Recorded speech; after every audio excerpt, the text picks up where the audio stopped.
But the idea is that in order for us to be able to expand to chains where, natural affinity with Luna is less, then you need neutral reserves that can build user confidence in UST. And we felt like that asset was Bitcoin.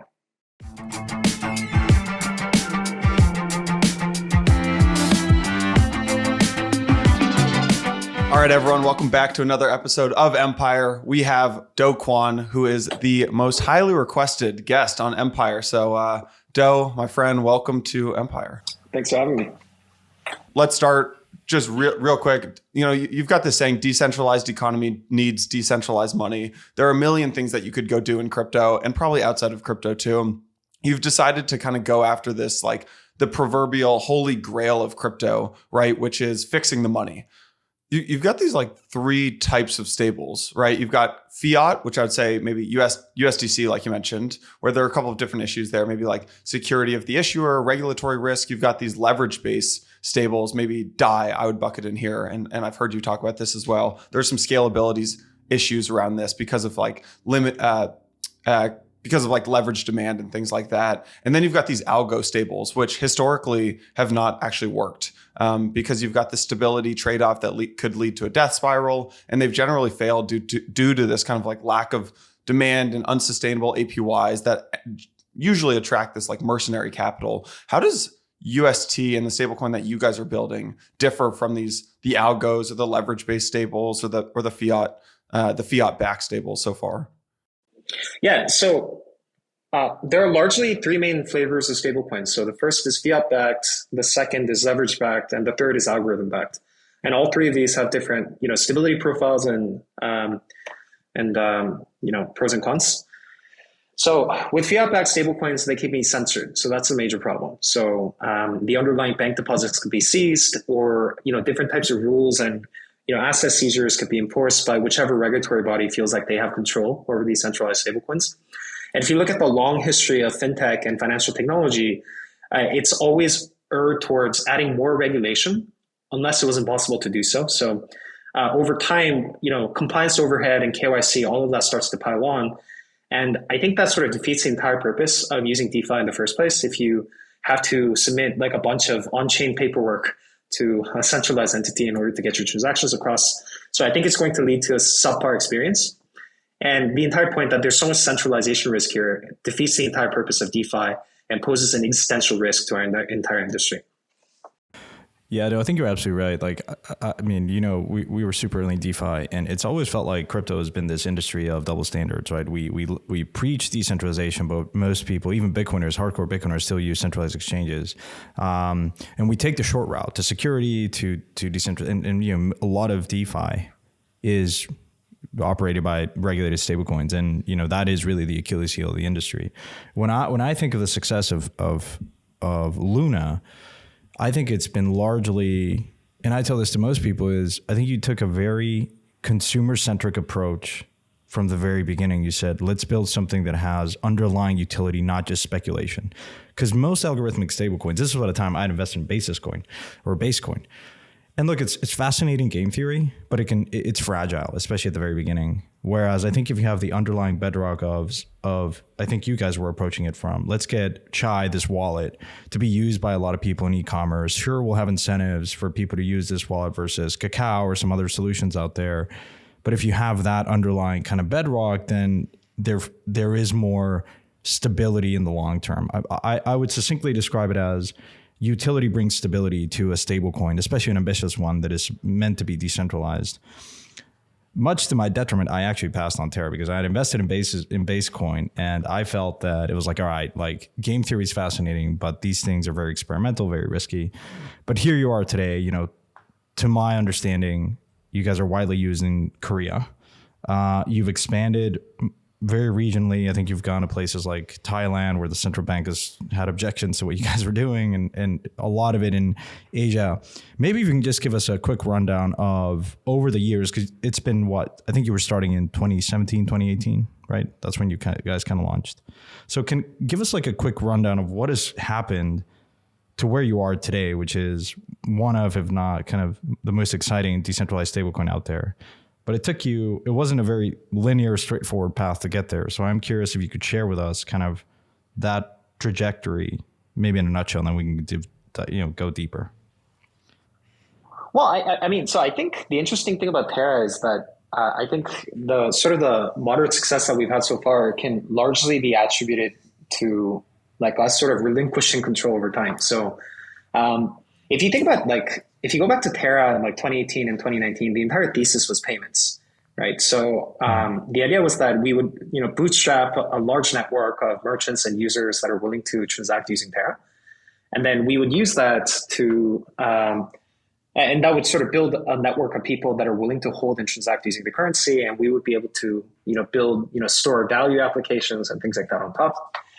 But and I think we've had some reasonable success with that. So we've launched apps like Chai in Korea. So the idea was that we would close the retail loop with things that people can buy and transact with using Terra payments. So you could take it to most e-commerce merchants of your choice. I could go to movie theaters, convenience stores, and things like that. Because it sort of natively hooks up to the Terra Station wallet as well, like you could, live off of your staking rewards, for instance, which makes the Luna flywheel that much more interesting. And then if you don't want to do that, you could just top up using your bank account balance. And then in the background, the app will purchase stablecoins for you and then, onboard you to the rails. But I guess the main problem with that type of approach is that given we sort of had most of the control over the full stack experience. So we were building the blockchain, we were building smart contract, payment systems on top of it, and then we were building a payments company. That sort of was very difficult to build an entire ecosystem around it. So with only one innovator on top of the Terra blockchain, it was relatively hard to compete against other ecosystems that had hundreds, if not thousands of developers. And I think at some point we sort of learned that lesson and then sort of went into a more ecosystem building approach where we spun out Chai into a separate entity. And then we spent a lot of time thinking about how do you make Terra stablecoins itself really useful instead of trying to build a company that happens to use Terra stablecoins. And then the rest is history. Would you say that the focus today is more on the ecosystem and inviting developers? I mean, the Cosmos SDK is kind of, there's a lot of developers out there building. So it's fairly easy for someone to come into our ecosystem and just build whatever application they want. And to date, you've seen a host of projects, some of which I'm an investor in, like Anchor, for instance, which is more savings centric, and then Mirror, which allows you to invest in kind of, stocks. So there's added layers of utility now in the Terra ecosystem. Is payments still a primary kind of gateway, a necessary evil, if you will, maybe like running at a cost, or just you have to always kind of have it there? Or is that no longer the focus for you guys? So I've sort of over time developed a thesis on why crypto is important. And so the way that I think about it is that crypto is, so the reason why I think crypto is interesting is because it sort of allows people to migrate to the internet faster than before. And, think about it. So prior to Web3, people spent most of their time in the physical world and only went to the internet to consume information, talk to people, or watch porn. In some cases, all three of these things were the same. And the reason for this is because there's no property rights on the internet. You can't own things. I mean, you still can't own things, right? So, for example, let's say Mark Cuban and a middle school child would have the same property rights on the internet. You can own the same LinkedIn page, you can own the same Twitter profile, but it's not possible to construct properties, right? Things that you can own, which meant that people are doing most of their economic activities off-chain, off the internet, and then was only spending a limited amount of time on the internet, right? But this can change with Web3 because now you finally have property rights on the internet. So it's a transition from the internet from being communist to capitalist, which I think is a really big tectonic change. And this allows you to spend the vast majority of your time online, like you guys do, probably. Definitely. I would largely agree with that. The pushback, and I describe this too, which is like there's a theory of economic development by this guy, economist called Hernando Soto, says the countries that have developed the fastest are the ones that had property rights. So like the US, for instance, had property rights, had a legal framework to property rights allowed you to borrow against your property, get you credit that spurred innovation and entrepreneurship and all this stuff. Places like Egypt, no property rights. Difficult to get credit when you don't have property. Now, before in your LinkedIn example, people might, wait a minute. Well, someone kind of owns LinkedIn as a company has a lot of value. And I said, yes.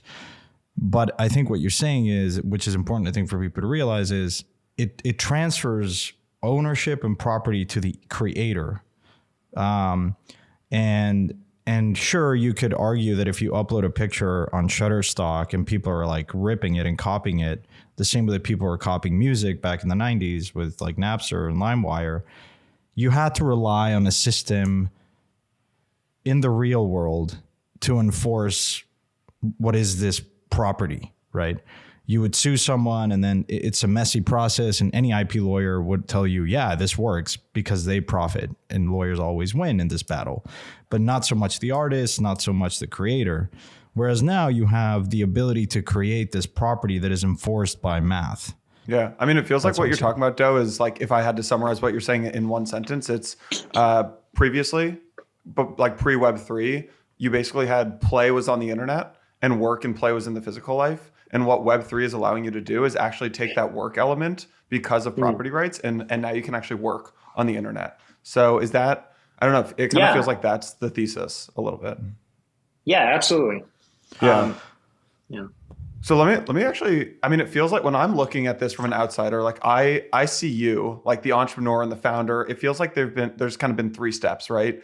And it's really interesting. I mean, you've built this whole open market operation without a centralized entity. It's fascinating to watch. It feels like step 1 was closing, you called it the retail loop, but really it's like the money loop. You closed the money loop in Korea with chai. So that was like step 1. And then you're like, oh wait, we need to do more things because money's not just about spending, it's about saving and investing. So then step 2 was you had to go out and build the platforms. So you guys built things like, and the ecosystem built like Anchor and Mirror and other platforms like that to allow you to save and invest and obviously spend with chai. And now we're moving on to stage 3, it feels like, where you're like, all right, great. We've got all the platforms to let you do things with your money. Now we need to build confidence in the reserves and actually turn this money into like, because money is about the demand, but it's also about the mentality of money. Pure social construct. Yeah, the pure social construct. And now that's it feels like we're moving into step 3 with like LFG and buying Bitcoin. Is this how you see it in these stages, or? Yeah. Although I think with LFG's purchase of Bitcoin, a lot of people understand the economic argument. So why it's good to have an exogenous asset that stabilizes the price of Terra. But I think most people are missing the diplomatic argument. And the diplomatic argument is as follows. So when Terra was the main stablecoin of the Terra ecosystem, and it got pretty big on just being that, right? Like Terra is the second largest smart contract platform by TVL in crypto.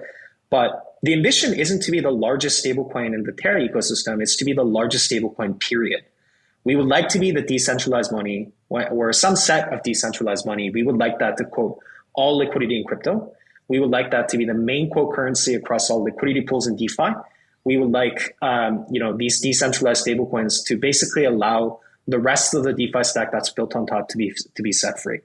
And in order to do that, you need to build confidence for users that are outside of the Terra ecosystem. So if you look at lunatics that are using Terra at like UST on Terra, there's no objection that Luna is a quality reserve asset. Like if you talk to any Terra user, they'll be like, yeah, don't worry about it. Luna's backing it. But if you talk to an average user on Ethereum, for instance, or on Solana, they don't share the same confidence for lots of different reasons, right or wrong. But the idea is that in order for us to be able to expand to chains where, natural affinity with Luna is less, then you need neutral reserves that can build user confidence in UST. And we felt like that asset was Bitcoin. Yeah. I think that's a really interesting observation where, my foregone conclusion around like seeing all the other experiments, because this space of algorithmic stablecoins, ambitious, but is littered with failed experiments, basis, ESD. And look, as you say, it's still very early stage and experimental, but it is felt that you guys have broken out, and I would attribute it to utility again. Payments is a big part of that. Actual non-speculative activity, backing and supporting the reason why you'd want to use this stablecoin other than just, I want to play the Ponzonomics. And I think, in what version, and feel free to push back, like in what version does this derail? Like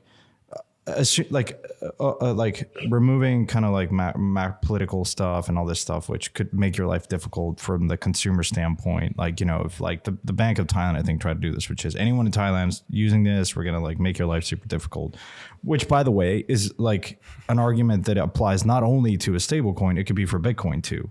So like, I want to remove that from the equation because that's always a risk that we climb in this industry, although I think diminishing. But what would be like the reasons why, like, that you're mostly kind of worried about? I think it's been pretty interesting to see even Bitcoiners like Pomp, for instance. The guy has never tweeted about DeFi ever. I think he missed the boat. He's sour about it. Now he's going out and saying, hey, look, people should look at what Terra is doing as embracing kind of the Bitcoin standard. And it's been interesting to observe that even like more diehard Bitcoiners have endorsed you guys or just have been coming out supporting you because all of a sudden you kind of win over that community. So it's a pretty interesting kind of business development strategy that you mentioned. But I'm curious. That feels like the most by the way, Santi, I just want to add to that. That feels like one of the most important things about this LFG, the Bitcoin buy, is like ignoring the benefits of like the peg stability and anti-bank run and things like that. The Bitcoin purchase in my mind is so freaking smart because everyone in crypto views Bitcoin as like this hard reserve currency, right? And it's almost non-tribal everyone thinks of the Bitcoin Max as like very tribal, but it's very non-tribal when it comes to the smart contract wars and like the platform wars. And it feels like it's very targeted in going after the Bitcoin community because that's a completely untapped area as it relates to DeFi, right? It's this win-win where all the smart contract L1 communities respect Bitcoin as a reserve asset. And then you kind of get the Bitcoin community aligned with UST.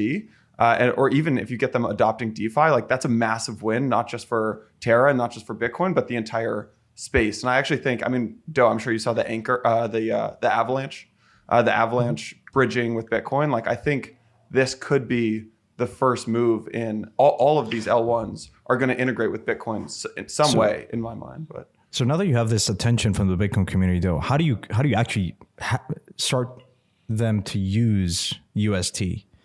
Because they might love it. They're like, yeah, this guy, these guys are going to buy a bunch of Bitcoin. Great. Pump my bags. Fine. Great. But how do you, what is your strategy into actually bridging and bringing utility, a DeFi ecosystem in Bitcoin that has been non-existent? Well, so I think it's a couple of things. So I sort of think about the Bitcoin community as the, like in some ways, like the middle class of crypto in some sense. So what I mean by this isn't to say that Bitcoiners aren't rich. They're very rich. But you have a lot of people in the Bitcoin community that are very casual users, right? So which means that they hold crypto, they might transact with it, they might have a crypto.com card, they might, give money to their friends or family on holidays in the form of Bitcoin. So they could be like very small time evangelists. I felt like, what we're trying to do with this is to build neutrality. We're trying to build, bridges to lots of different ecosystems. And Bitcoin is the only asset in crypto that I feel like that doesn't have controversy, right? So for example, if you try to build up reserves in Ethereum, for instance, which honestly, I think it could go up more, right? There's higher beta, right? But if you try to take that asset and then bridge it to, let's say, the Solana ecosystem, there is going to be like a decent amount of, political dissent and tribalism there, like rejecting the efficacy of that asset versus SOL. Whereas if it's backed by BTC, even if it doesn't move as much, like nobody's going to question whether Bitcoin is an appropriate asset. So as Terra starts to scale its presence across multiple different chains and become a cross-chain asset, we felt like Bitcoin would and should be, holding the majority of the reserve bandwidth. Do you stop at Bitcoin or do you go and do other stuff? I think we should eventually diversify the reserve a little bit and then hold different types of assets. But I think it should start from, like a position of strength as LFG and, the Terra reserves being the largest single wallet holder of Bitcoin. Right. And then I think it can transition to other things. Yeah. A lot of what we've seen in DeFi has been this political game, right? You see curve wars, you see, the power now of governance tokens and influencing certain parameters that, in many ways, like you see this in the real world. You see governing bodies, and you see, the IMF and the World Bank and the UN and governments, the U.S. government having, a privileged position in the global monetary system because everyone adopts the dollar as a reserve asset and, whatever. I'm curious, like, how do you see this?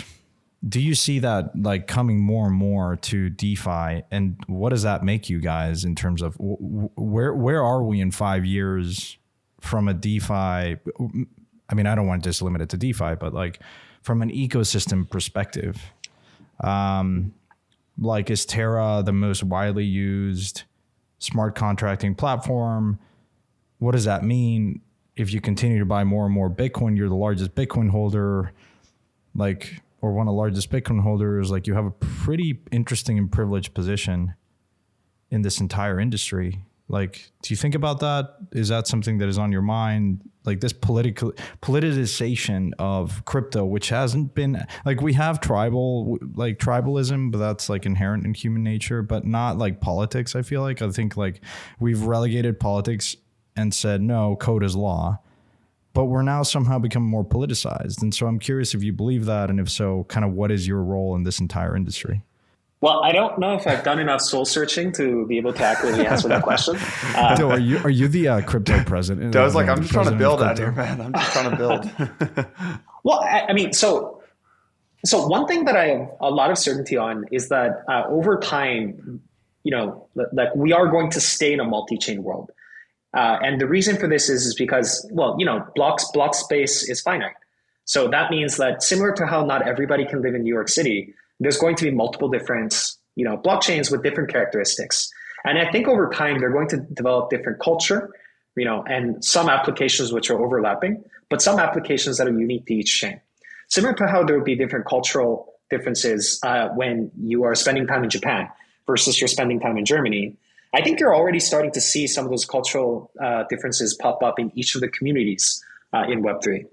Now, what I think is going to happen over time is, like, one of the unanswered questions is whether we're going to live in a multi-chain world versus a cross-chain world, right? So whether, you're going to have different assets that are bridged across different blockchains, whether there's going to be applications that sit across multiple blockchains. Mm-hmm. And the bet that we're making is that the answer to that is yes, right? And I think Terra's role in sort of this cross-chain world that we foresee is to be is to be sort of, like the quote currency or the stablecoin that sits across multiple different blockchain ecosystems. Yeah. I sort of see my role as, helping that future happen a little bit faster rather than not. And besides that, like the Bitcoin purchase is not even my money. So you're right. Yeah, exactly. So I want to go back to this with you. I think it's really important. We talk about, the internet, right? The internet, no one really cares. There's standards in the internet stack, HTTPS and all these other parts of the stack. And as a user, most people don't think about how things work in the background, and you just route stuff and packets, and that's fine. We are in crypto, this distinction of, is a user comes to a wallet and wants to swap an asset or play a game and then swap an asset. He's really not going to care where this happens, whether it's transacted in Uniswap in Ethereum or Uniswap in an AMM in Solana or whatever in Terra. He's just going to want to get the best execution, best price, whatever. And so in many ways, there's no kind of brand affiliation to the L1, if you will. There are diehard folks today because you have you have a vested interest in supporting Ethereum or Solana or Cosmos or Terra, if you will. But it's very early stages, right? We could probably all agree here that there doesn't feel like there's going to be a lot of brand affiliation to the L1. Perhaps maybe Terra is different because, to your point, maybe the payments, and if you think about the stablecoin underpinning the L1, because you kind of guys have built a full stack in many ways, which is different than a lot of other kind of more generalized. For a long time, I felt Ethereum was trying to boil the ocean. I'm like, okay, fine. It's really fascinating that you can do smart contracts, but what's a killer use case? And I was looking for it. In that journey, I ended up investing in other competing L1s because I said, look, at some point you need to bring utility to this, and you need to show the world why you're going to use this technology. And the same with that, email kind of made the internet, like, it was kind of the aha moment. You guys have gone and done the full stack, and I think it's really interesting. But your point around multi-chain and cross-chain, I think is an interesting point, and I want to go deeper into that, because folks like Vitalik say multi-chain, yes, cross-chain, really dangerous. You see wormhole hacks, you see bridges that you're only strong as your weakest chain, and that presents a whole host of issues. Now, the Cosmos architecture, I think, is pretty interesting. So I don't know if you could expand on that a little bit for folks to understand, because I'm sure there's a lot of criticisms out there around kind of this multi-chain, cross-chain distinction. Yeah, so I think the important questions to answer are, number one, can cross-chain happen? And number two, why does it need to happen? Right. So answering the first question, right, today bridges are pretty shit, right? They're usually multi-sigs. Sometimes it's like Guardian, sometimes it's basically Chainlink. But that's not to say that secure bridges are not possible, right? So, for example, I think a good example of this is like the Gravity bridge from Cosmos to Ethereum. So the security model there is that you basically need to trust the validator set of a Cosmos chain to be able to move funds to Ethereum and vice versa. So in that case, like in terms of a bridge that connects two different chains together, you just need to trust the security model of the two weaker chains, right? And in that case, whether it's multi-chain or cross-chain, it has the same security guarantee. Because if your L1 is going to go down anyway, then in that case, like you might as well trust the cross-chain bridge, right? I think you can sort of apply similar models to sort of a cross-chain world. So let's say that if there was a bridge and then the stake of this chain becomes very, very valuable, and then they sort of have a proof of stake method in terms of deciding whether an asset gets moved from a chain A to chain B, then in that case it's totally viable. So for example, if Terra added sort of a bridging model to its layer one, I would say that that's pretty secure as far as it goes in proof of stake, given the size of Luna's market cap, right? So I think it has the added benefit that if you end up having bridges that have very secure and very distributed stake, and then you use this as a bridging method to move assets from one bridge to the other, one blockchain to the other, then I think it can get very secure. Mm-hmm. I think back to your analogy of urban development, like New York, for instance. If Terra is New York, and there's a lot of other suburbs that want to connect to Terra, not all roads are created equal. Not all means of transportation are created equal. So maybe the main highway from New Jersey to New York is fantastic, pristine concrete. Now, the highway from, I don't know, upstate New York to New York might be absolute crap. And in many ways, like, do you as kind of the hub decide which bridges or which other chains you want to connect to? And might there be an instance where you wouldn't want to connect to another chain because you just feel that it's gonna maybe not threaten the economic security of your chain because you're stronger, but nonetheless it creates a bad experience for people that are bridging over, and you'd much rather have them not bridge but just move altogether and reside in New York? So right now, Terra is not trying to become sort of a bridging hub, if you will. So we would like to get Terra USD into lots of different chains, but we don't necessarily have an interest in being a hub, if that makes sense. So that has sort of led a lot of bridging protocols, like, for example, Wormhole, Axelar, Seller, Layer Zero, to all connect to Terra and route UST to different chains. So there's actually massive fragmentation in UST. If you look on Solana, if you look on Avalanche, if you look on Ethereum, there's multiple different versions of UST that are live, and that's indicative of lots of different bridging protocols that are fighting for market share in the cross-chain ecosystem. I don't think our preference matters very much. I think ultimately there's going to be one or two bridges that win out. Maybe they're focused on a couple of use cases, but I think UST will always be a popular asset to bridge over because I think it's the largest market cap asset that actually makes sense to bridge, right? So for example, USDC or Tether, they issue across multiple chains, doesn't make sense to bridge. It doesn't make sense to bridge over, assets like Aave or something like that, because like, why would you want to trade Aave on a different chain? Unless it's like an L2, then that kind of makes sense. But those have different bridging models. So cross-chain stablecoins, I think a really big use case for bridges. So I think there's going to be a lot of fragmentation. We have some ideas in terms of which ones that we think are better, but we're mostly sitting this one out and seeing who wins. So back in February, Avalanche, the Avalanche DEX Pangolin announced that UST was going to be its default stablecoin. And I'm trying to figure out, like, how do you decide what to prioritize, right? Because I think there could be crossroads in your decision making when you're deciding, like, do I prioritize Terra, the ecosystem and the blockchain, or do I prioritize UST? And it seems like, I'm just trying to read between the lines here, it seems like everything that you've ever done is to make UST more powerful and UST stronger. And even if that means maybe sometimes sacrificing, like, even if that means building up other chains and promoting other chains to make sure that UST is stronger, is like, if you come down to the core of your decision making, is it all about UST? Does everything come down to making UST stronger, even if that means not prioritizing Terra, the ecosystem, as much? So let me tell you a story. So the first time that I ever visited the I think North America, so I think this is the first time that I went to Canada, for instance.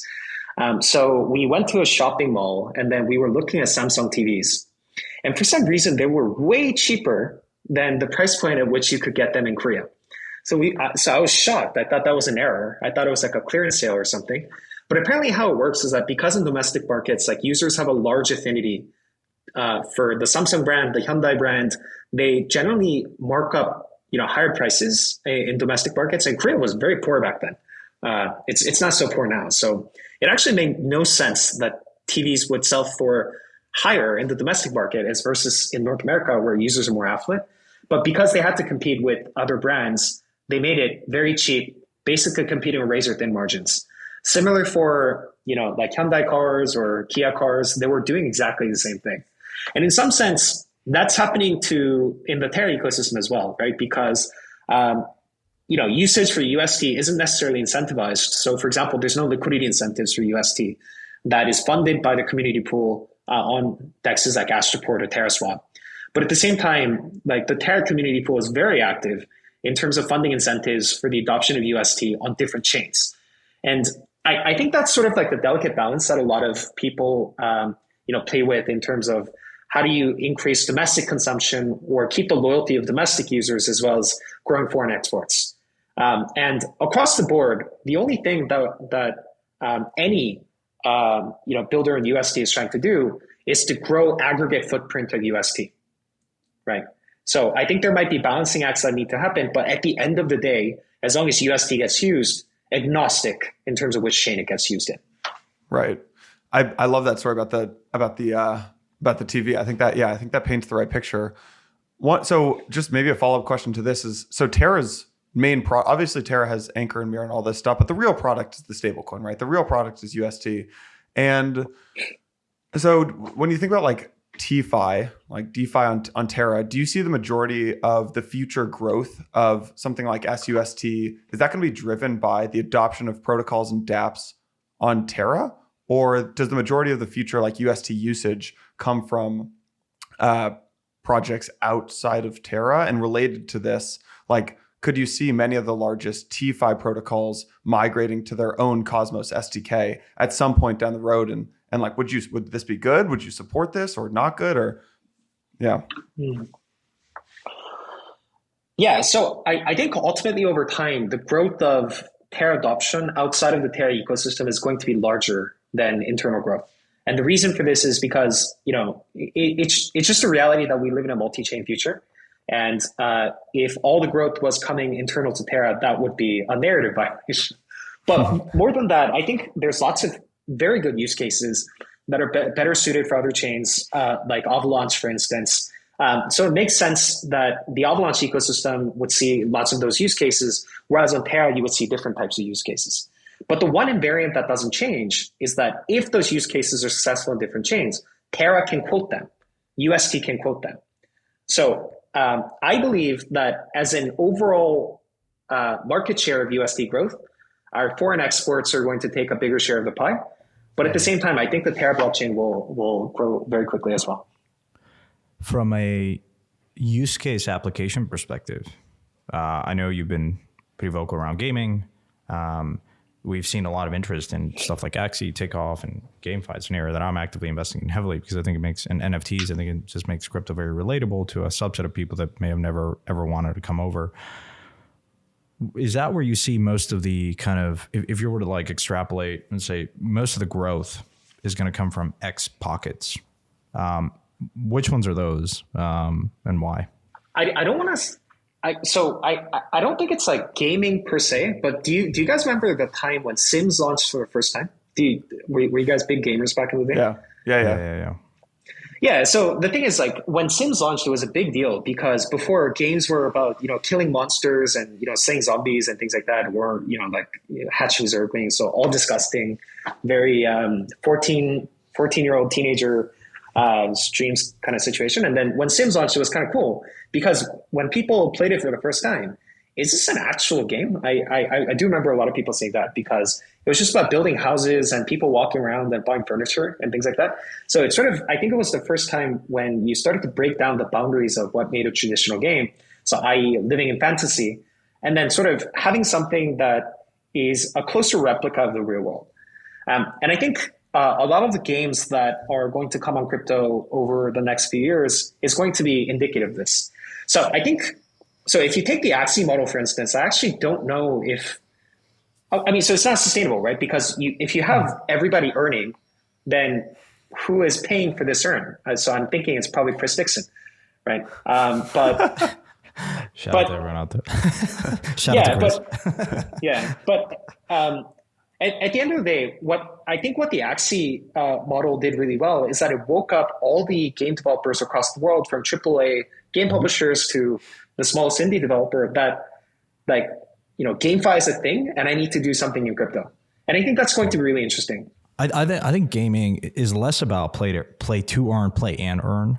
It's more this idea that it, to your point, has inspired this whole category of games, which is the user is in control of his assets, back to the digital property. And that becomes really interesting when you know that you could get rugged by World of Warcraft or don't have any value by playing all these games and saying, wait a minute, okay, this all experience that I built in one game, why can't I take that and it be useful across the other games that I play? And that's kind of frustrating. Once you see the light, you're like, oh, holy shit. Like, yeah, it's not about play and earn. It's not play to earn. Like, that's just interesting. But again, like Axie as a game's pretty basic. I think it was built at a time where it was just, you had limitations. Now I'm seeing a lot of, like for instance, one of the founders of Counter-Strike is advising this project, like guys from Candy Crush and like serious Web2 gaming builders coming over and saying, I want to build a Web3 game because it's aligned with who doesn't want to build, given the choice, like, why wouldn't you want to build an open source system? Like, it's just as easy as that, right? This is like the common problem that most people from the outside in start criticizing petty criticisms around certain pieces. I'm like, yo, man, like this industry is not perfect. Can you fuck off? And for a minute, just assume the key property here, and it always has been, is given the choice, smart people want to build on open source systems, because you have the certainty that no one's going to rug you. Just stop there, no matter what. Like that's a takeaway. That's it. Like you don't have to. Of course, there's other things and nuances, but if you just see it like that, I think most people kind of would agree. Given the choice of A and B, you go with an open source system. Like that's it. You know what I mean? But anyways, I was going to go with this. Sometimes I rant. In this case, though you are a very vocal person, and I like that. You are not afraid to speak out and call, and voice your opinions. How have you felt that this industry has changed from a community perspective over the years? Okay, so I remember this one notable conversation that I had in 2018, I think, with an investor. So I met him at a conference, and then we were trying to raise money for Terra back at that time. And I gotta tell you, how old were you at the time? You just graduated from Stanford, I guess, or just did? 2018. So that was, so I'm 30 now. So 3 years ago, 27. Yeah. 27. Yeah. Okay. Yeah. 27 kid. In his mind, he's probably a 27-year-old kid trying to build like another monetary the future system. of money. Sure. Okay. Sure. Fine. But anyways, continue. But this person was very young as well. And I remember this guy in like very tight, skinny, black jeans and, like leather shoes with heels this thick. And then, so I start telling him about Terra, and then, 3 minutes in, he cuts me short, and then, yo, just tell me about the pumpamentals. And,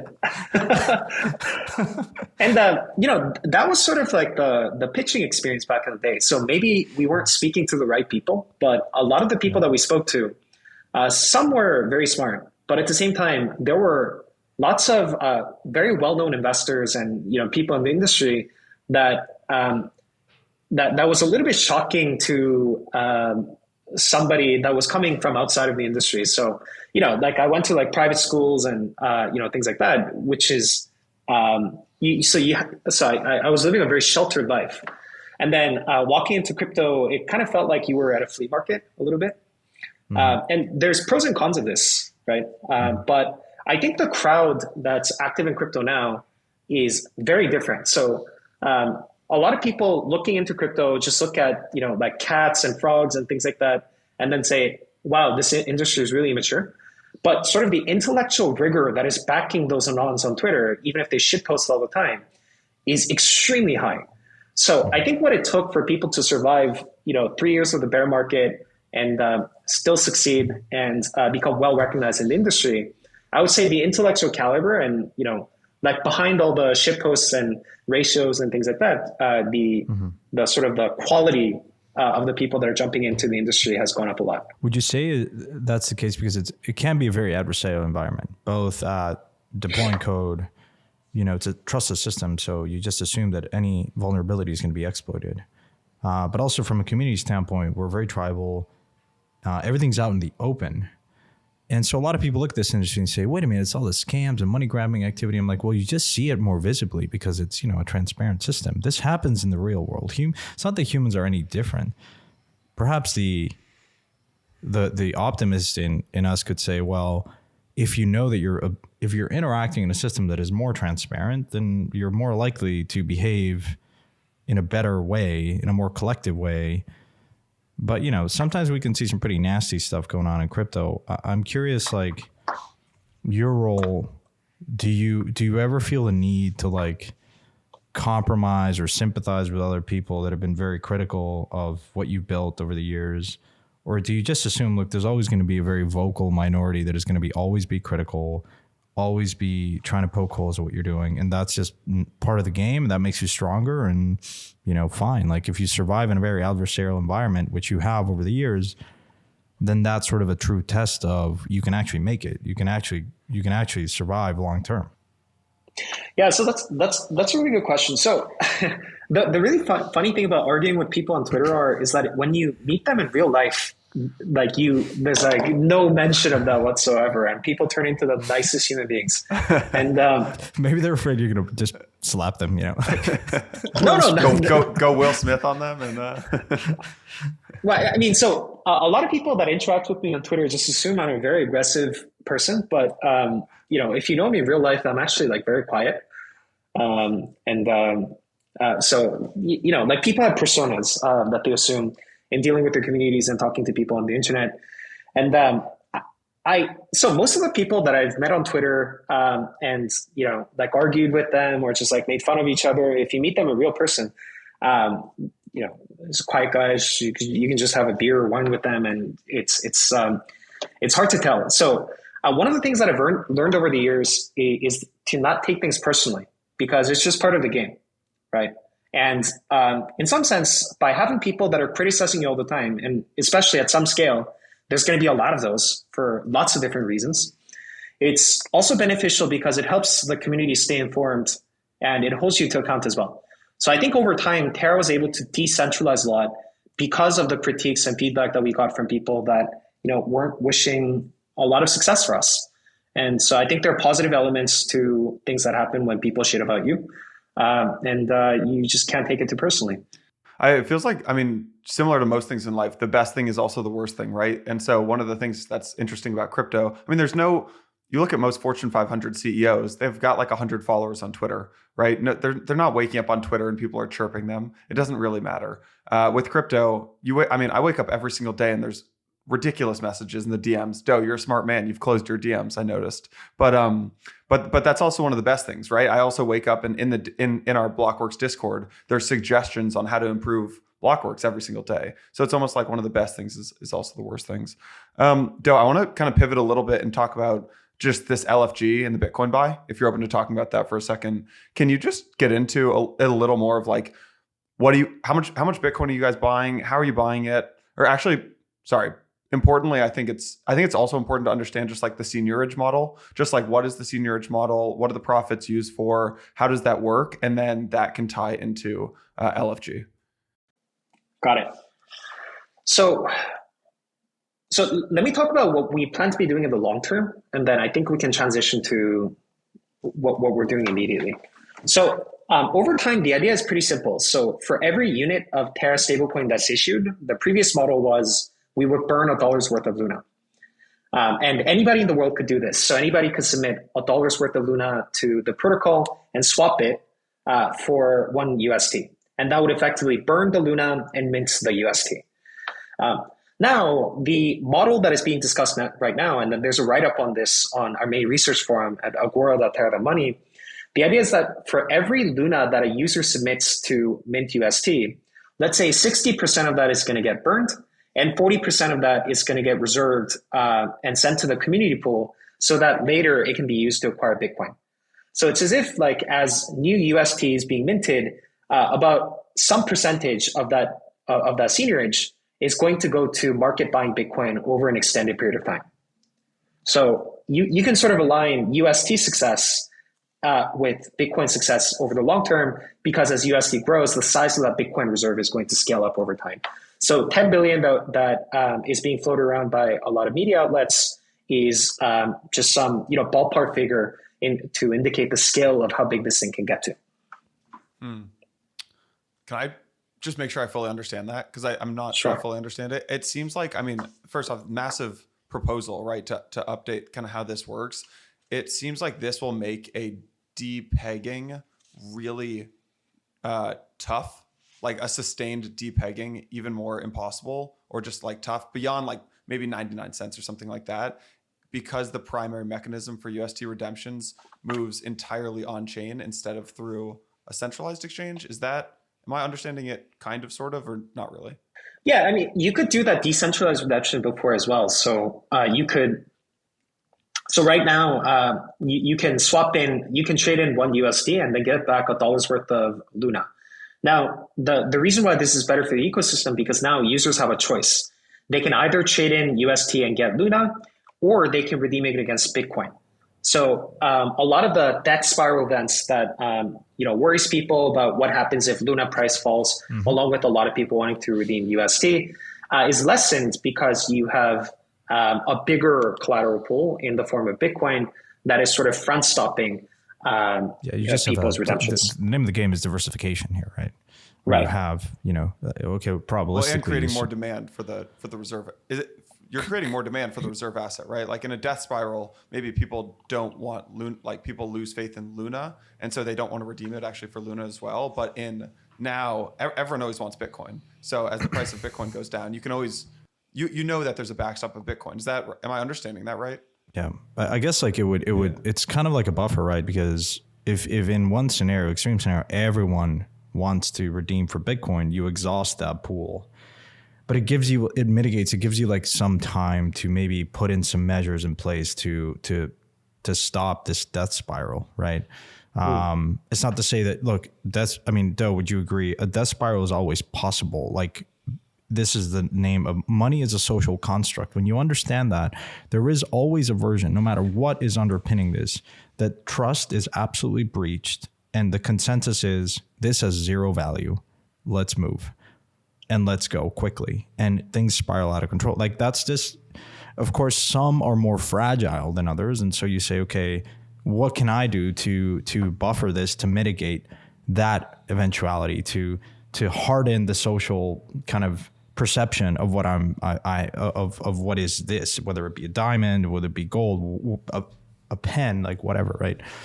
And so that was, I think, is that like a fair is that how you see it? Like you're never gonna like solve the idea that money is a social construct. At the end of the day, it's a perception that people have. There was some reaction from the community that said, well, wait a minute. They maybe are admitting defeat or fault in this design of the system. So therefore they've gone out and bought some Bitcoin, and has weakened the initial kind of sacrosanct premise of a seigniorage model, kind of algorithmic stablecoin or whatever. Like, do you sympathize with that view? Do you feel that that's like, have you heard this criticism before, or do most people look at what you've done and would you say it's like a very positive, overwhelming positive kind of support for this Bitcoin purchase as holding it as part of the reserve? An algorithmic stablecoin is obviously going to have weaker economic guarantees at the peg than will a leverage-backed or fiat-backed model will, right? So the fiat-backed model is going to have cliff risk because the deposits could disappear overnight, or like maybe somebody's been stealing funds in the background or something like that. But anyways, yeah, so like an algorithmic model is going to be able to is not going to be as able to withstand, like, let's say, a 90% redemption all in one day, whereas a fully fiat-backed model should be able to do that. And similar for leverage-backed models, I think they will be more efficient at backing it. So, but the point is that in terms of our option space, even if the economic guarantee is not as strong, it's definitely a lot more useful and a lot more decentralized. So I think if our goal is to build a decentralized currency that can scale to meet the needs of hundreds of millions, if not billions of people, in that case, building an algorithmic stablecoin is the only option that's available. So that's why I think Terra is interesting. And I think it's really about, like, in this gradient of, if this is the only option that we're going to go forward, what are some of the ways in which you can make this model as secure as possible? And I think adding a neutral reserve in the form of Bitcoin is a pretty good strategic move, yeah. Because you're not compromising the most important thing, which is decentralization. Now, I remember in Black Thursday, Maker felt really fragile back then. And so we implemented, and we proposed at the time as a Verify, adding USDC as collateral. It was in an attempt to bring more stability and utility to the system. But again, you compromised on that. And there was a lot of criticism from the community, which, is well-founded. I'm not disagreeing with that. It's just you make a trade-off. Like everything mostly in DeFi has had to make this trade-off, which is it is easier to use a centralized stablecoin.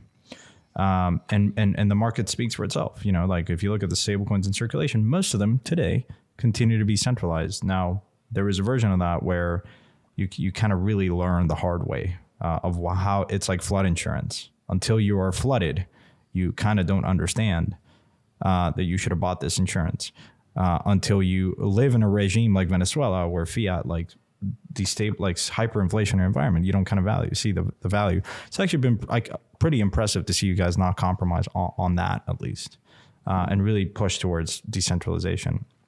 I want to ask you maybe just a more open-ended question, which is, if you were to rebuild Terra today from scratch, what would you do differently?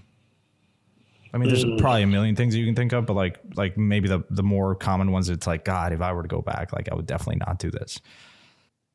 Well, so I think some of the things that I think we would have tried to do earlier on is to build some applications of Terra in different chains. So instead of building, all the smart contracts on top of the Terra blockchain, to build some things on some of the other chains. So to build some of that early affinity with a cross-chain use case before we build up the domestic economy. So I think that would be one of it. So we did try doing that with Mirror. So for example, M assets traded on not just on TerraSwap when it first launched, but it also went on Uniswap. I think about maybe 5-10% of the initial distribution went to Uni holders back in the day. But I think striking a more balanced approach in the beginning could have been a good strategy. If you diversify the reserve holdings outside of just Bitcoin and you start adding like ETH and maybe Sol and things like that, I mean, that would be almost doing what you're talking about, which is getting into and like supporting other ecosystems in a little bit of a way. Yeah, that makes sense. Awesome. Can you just fill us in on? All right, so we've got the Seigniorage model. I want to I'm probably going too into the weeds here. I'm really curious. I want to end with this big question of like, how are you actually buying this much Bitcoin? But I want to make sure I understand how this actually works before asking the question. So my understanding is like when UST is minted, Luna's burned. That burnt Luna is called Seigniorage, and then after Columbus 5, all the Seigniorage that's been burned has been burned. Previously, a portion was sent to the community pool and the staking rewards, but now a percentage of the Seigniorage is actually used to build these Bitcoin reserves. If that's so, I think I understand it correctly. Can you just get into like how much Bitcoin you guys are actually buying, how much you've already bought so far? So we've set aside about $3 billion worth of funds in LFT to bootstrap this reserve in the beginning. So I think we've bought about maybe 1.3 billion worth. So that leaves about $1.7 billion worth to go. So this is not through the Seigniorage mechanism. This is just, Terraform Labs, we donated money to LFG so that LFG board of directors can make decisions to do the Bitcoin purchase.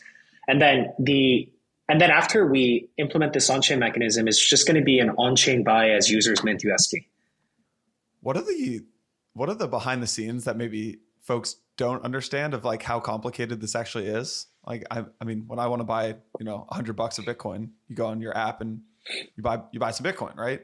What does it look like to actually buy $1 billion worth of Bitcoin? Is this all you need, like big OTC players? Like, what does this actually look like? How quickly can you buy this? How do you buy Bitcoin in this much size? Well, so you got to remember, Bitcoin has about, I think, $20 billion worth of turnover every day. So buying 100, 150 million is actually not, it's not a big deal. So you could split up the execution across several different OTC desks. You can even just do it with one OTC desk. And just on the amount of liquidity that's in the order books, it's not going to make a big impact. But I think what it might be starting to make an impact a little bit is because nobody declares that they're going to buy this much Bitcoin, and generally you don't have single entities that are buying this much Bitcoin. So a lot of people are asking the question, why would you tell people to get worse execution on your Bitcoin purchases, right? And the answer to that is because it's a little bit of marketing, right? The social the psychological effect of what does that do to the price of Terra and support like the overall ecosystem? Like it's like marketing dollars, right? Yeah. So I think that's a nice side effect, but I think the more important thing is this isn't really like my money. So I think that's what people get confused by. So once I donate it, it's not my money anymore.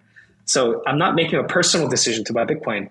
We have a board of directors that include a lot of firms in crypto like Delphi and Jump. And so if we pass a board decision to buy Bitcoin, all these people are going to know about it anyway.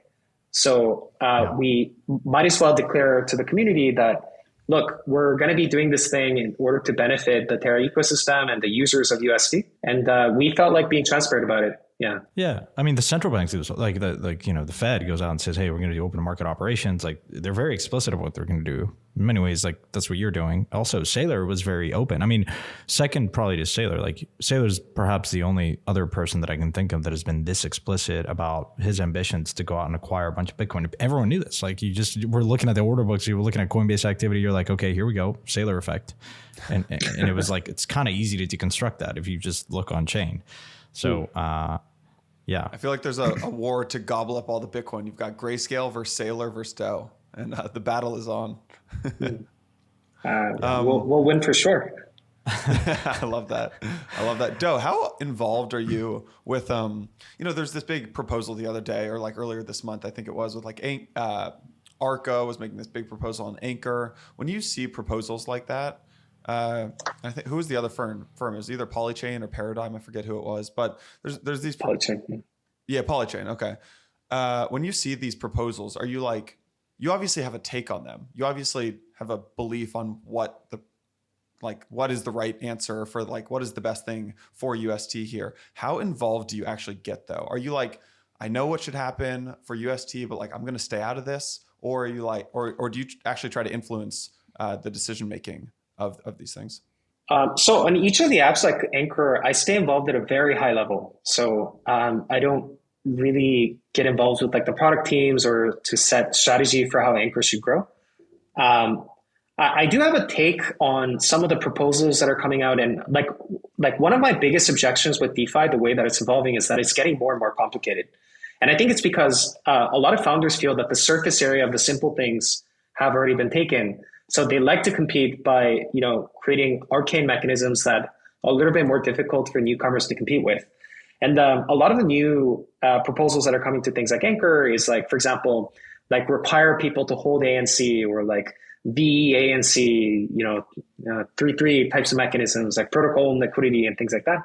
And I think where Anchor like really shined across the rest of DeFi was the simplicity, right? Like all you need to do is to deposit stablecoin.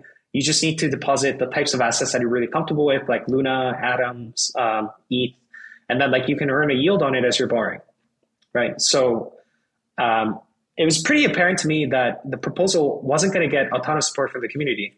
Now, what the main takeaway is that there's a lot of holder demand from people that are holding ANC for there to be better tokenomics for ANC so that the token price can better reflect the success of the protocol. So right now it's just getting farmed to death. And number two, there's some sentiment that the 20% yield that Anchor is offering is not sustainable, right? I have takes on them, but this sentiment by the community is definitely something that needs to be addressed over the coming months.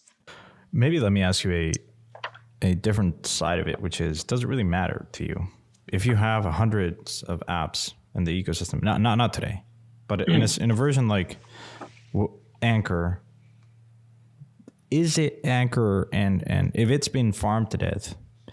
Well, obviously not. You can mitigate that. You can create better incentives for people to hold this token, and might impact the yield and all this stuff, and create more sustainable. It's felt to me like most of DeFi has just sort of been very short-term focused and hasn't really placed a lot of emphasis in the sustainability of customer acquisition and retention. It's a very competitive landscape. You launch what is an interesting liquidity mining program with interesting yields, and then you get one up by another protocol. And these protocols have short lives and attention spans of this mercenary capital. But back to your original point, which is your focus is to increase the demand of UST and bring value back to the Luna ecosystem. Like, hey, is there a part of you that says, I don't really care, Anchor at the end of the day is attracting and bringing more set of users that perhaps are yield farming in Ethereum. They come over to Terra. You hope that you retain 3, 5, 6 out of 10 that may stop using Anchor but are going to go to another protocol, but at least stay in the Terra ecosystem. And it's kind of like marketing, like sales and marketing dollars, a traditional company. Is that like a way to see it? I mean, I think it's not a very useful, I think there are ways to improve a lot of these protocols, but is there a version where Anchor doesn't really take off? Is just like a short kind of thing where people came and yield farmed and then moved on, but at least stayed in Terra? Is that something that you think about, or are you very much focused on fixing part of the Anchor protocol that it's not fully optimized? So I think you're right in the sense that Terra could be successful while Anchor is not.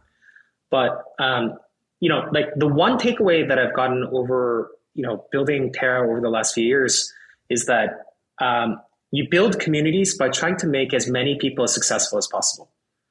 That's it. That's the only thing that matters. And in order to do that, if a lot of UST users happen to be holding ANC, I want to make sure that these people succeed. And the one way to do that is to pay attention to their feedback and problems. This 20% rate on Anchor though makes it, you could argue that it makes it kind of difficult for other apps to be competitive. This 20% hurdle rate, how do you see the 20% rate evolving over time? And what do you think that the Anchor earn rate should be over the longer term? I think over time, the Anchor rate is going to be an average of staking rewards across multiple different blockchains, plus some risk premium that people have over leverage. So I feel like, let's say the averaging staking ratio is 9% across different chains. And then if you add let's say 2% borrowing cost on top of that, that's what the Anchor rate will be. But right now the 20% exists because it's highly subsidized, right? And just from the perspective of the Terra ecosystem, if you're helping to bring in a ton of people to onboard into USD for the first time, and the cost of capital on that is 20% per annum for such a young currency, I don't think that's crazy at all. And if you look at the pace by which the active wallets are accumulating on by interacting with Anchor protocol versus like how fast TVL is increasing, the number of wallets are increasing pretty quickly as well. It's like an insane amount of growth over the last year. And I think in terms of active usership, it is one of the most frequently used DeFi apps on the planet, which is really cool. It does make it very difficult for other DeFi apps on Terra to gain adoption because they need to they need to compete with the 20% yield. So that's why some of the apps like Nexus use AUST instead of UST. So that's yield-bearing UST stablecoin that is locked up in Anchor, and then that allows them to build additional yields on top of the 19%. So that's what helps them get really competitive. We only have a couple minutes left here. I want to actually kind of zoom out a little bit and just kind of talk about the rest of this year. It feels like maybe 3 to 4 years ago, the big focus of your years, right? Trying to think in years and not months and quarters here was building Chai and building, like, closing that payments loop, like we talked about. And then that evolved and like your focus for the year, 12 to 24 months became, okay, how do I build this ecosystem? How do I build applications to further advance the money, the UST? So we built things like Anchor and Mirror and things like that. What is your like overarching goal for the next, 12 to 24 months when you think about it in that kind of context? So some of the big moves that we've been making is in sort of, so largely at TFL, we have three teams in the front office. So the first is, it's called the domestic team. So this team is in charge of, helping developers build interesting apps on top of Terra. And then we have the exports team, and this is supposed to be helping to grow UST's cross-chain use cases. And then the third is Moonshots, which is sort of like, like a skunkworks team that works on very interesting things. So I think we're going to be making big moves in the domestic and the exports team, but I have some interesting ideas on what to do with Moonshots. So basically, what if there was an app, and it's an AR app, it could be like Snapchat, and then every night all across the world, you can point it towards the moon, and then this AR app would overlay the Luna logo on top. And then if you press it, you have a random chance to get some free tokens or NFTs or what have you. And this could initially be funded by the Terra community pool. So the net effect that you achieve with this is that you sort of build an association for hundreds of millions of people across the world to point their phones to the night sky every night, look at the moon, and think about Terra. And then over time, even though initially this could be funded by, let's say, the Terra community pool, right? Over time, this can become a really valuable distribution platform for every app that's building on Terra. So for example, NFT projects can use it as a distribution platform, segmenting by geography or user profile to give out some of your assets. Like gaming projects could do the same thing, DeFi apps. So it's actually, if you think about it, it's kind of like WorldCoin, except instead of giving away a coin that doesn't have value, you grow it as a distribution platform for lots of different crypto projects. Yeah. So I think what are you most excited about in crypto that is not related to Terra and what you guys are doing? Santiago, the fact that you didn't even respond to the idea of building an app that you point at the moon and you get Terra airdropped to you is amazing to me. Do your marketing. Well, I mean, genius. he knows I love it. I'll leave it in that. It's so obvious that it's like there's nothing for me to contribute other than I'll point my phone up to the moon for sure. Got it.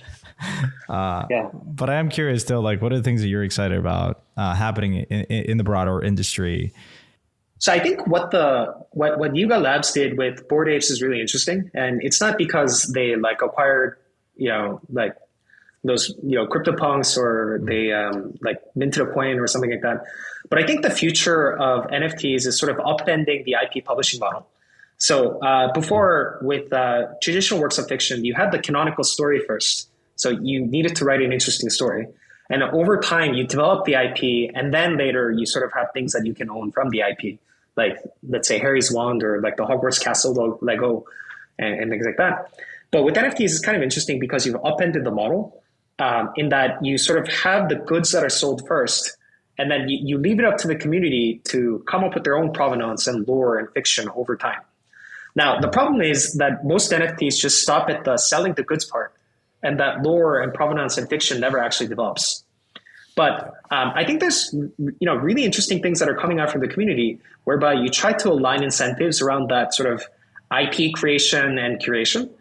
And I can think of really interesting models where you include this community incentive structure at the time of the NFT mint. So, for example, like some portion of the NFTs are reserved for people that want to do interesting things on top of them, and then you can add in things like governance to allocate NFTs to people that actually developed and curate this IP. Yeah, absolutely. I mean, it feels like I've always felt that a lot of DeFi protocols should be using, or any protocol should be using NFTs as a go-to-market strategy, as a way to incentivize people, because they have so much emotional cachet. Like, okay, it's fine to yield farm. It's fine to, like, it's fun, and, making money is a core kind of thing that humans like to do. But like, if you layer on top of that, the social layer of NFTs is super powerful. The community aspect of it, and of course, I'm sure that you guys are thinking about that in the moon, like in the Skunkworks moonshots team. So I'm excited to see what you guys come out and build. Do, it's been fantastic to have you. I want to leave with one thing, which is, I can't think of perhaps few protocols that are this exciting, but also have like it typically are not as widely known, or there's controversy around it, or there's, common criticisms. To anyone out there listening, like maybe just parting thoughts, things that you want to just people to take away from this episode, and why do we leave it at that? I should have researched what your key audience is, but I'm assuming that it has a lot of people that are interested in Web3, thinking about joining. And what I wanted to say is that looking from the outside in, it could seem like, there's a lot of redundant innovation and things like that are being built on crypto. But I think, every day it gets more exciting to build really cool apps. So if you're thinking about building, a Web3 application or company, reach out. It doesn't matter if it's on Terra. Would love to help any future builder, get acclimated and getting started as quickly as possible. That's amazing. Jason, anything else to add? No, man, this has been an awesome conversation. I think Santi and I are rooting for you, and I think a lot of folks in the community are rooting for you. So, yeah, man, best of luck with everything. And yeah, thanks for coming on Empire. Thank you so much. Thanks, so it's great having you on, man.